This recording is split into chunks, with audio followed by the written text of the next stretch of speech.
When news came out that there would be a sequel to Wreck-It Ralph, everyone was wondering what new video game characters might show up in the film. Then, after news came out that it would mainly take place in the internet, people sighed and expected that maybe there won't be many new faces coming from video games. And that's true. The sequel, Ralph Breaks the Internet, isn't really about video games. It's about the internet. I mean, it's in the title.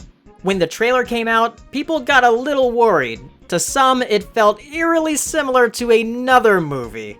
But I'm going to go ahead and squash any doubt you may have about Ralph Breaks the Internet, because it's nothing like the Emoji Movie. People were also worried that it would just be a big advertisement for Disney because of a scene that was in the trailer. And again, it's nothing like that. There is a bit of fan service, but it's well done and really fun.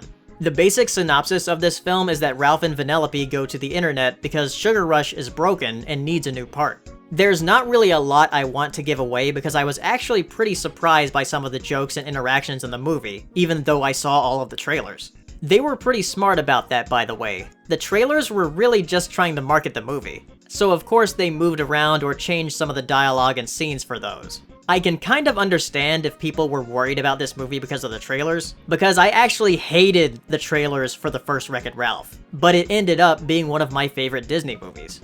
The way the film handles the internet and how everything works is really interesting. You can tell that the creators had a fun time coming up with how users would appear in the world, and it leads to some very funny gags. The only major website that plays a vital role in the plot is eBay. There's other websites around, but they're just sort of there in the background or briefly mentioned. It's not like the Emoji Movie where it's in your face with the apps that they had in the movie. There is this one fictional site they go to called BuzzTube, a competitor to YouTube. Like that'll ever happen. And man, for anyone that makes videos, there are some jokes in there that hit a little too close to home. There is one part though that shows how mean people on the internet can be that I'm not sure I completely agree with, though I can understand where it's coming from. There's a rule you may see content creators say, don't read the comments. And I wholeheartedly disagree with that rule. For you watching right now, I read every single comment I get, whether it's positive or negative, and most of the time it's positive or neutral. I'm not sure if it's because I'm lucky, or maybe when I get negative comments I might have a thicker skin or get over it quicker. Don't get me wrong, there are some comments that do get me sometimes, but I usually get over it within a day. Or maybe it's because I'm a smaller creator and I don't receive as many comments as someone bigger. Comments have just never bothered me much. For someone starting out though, I can understand how it can be pretty discouraging. I'm not saying it's right or wrong to look at the comments, but it's a philosophy I disagree with to ignore them. That's not what this film is about though. The whole thing with the comments is just one scene. The overall theme of the story is actually about friendship, and it has a very good lesson regarding it. I was really surprised at how well they explored that moral. It's one that I don't see often. Again, I don't want to give it away, but it's one that actually hit me personally a little bit, because I kind of see myself being in that situation sometimes, even though I'm probably not, and I'm just paranoid about it. So, is Ralph Breaks the Internet just some weird Disney version of the Emoji Movie? Or is it just Disney fan service, the movie?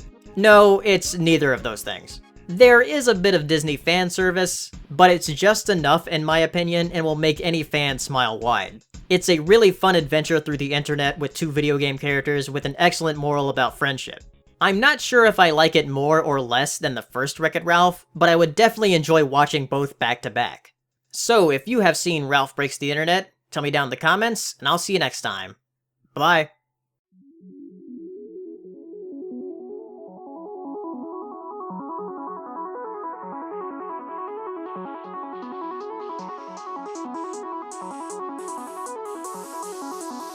Good evening, ladies and gentlemen. Well, by now we're getting a bit used to winter. We're like soldiers in the middle of a campaign, growing hardened to discomfort and better able to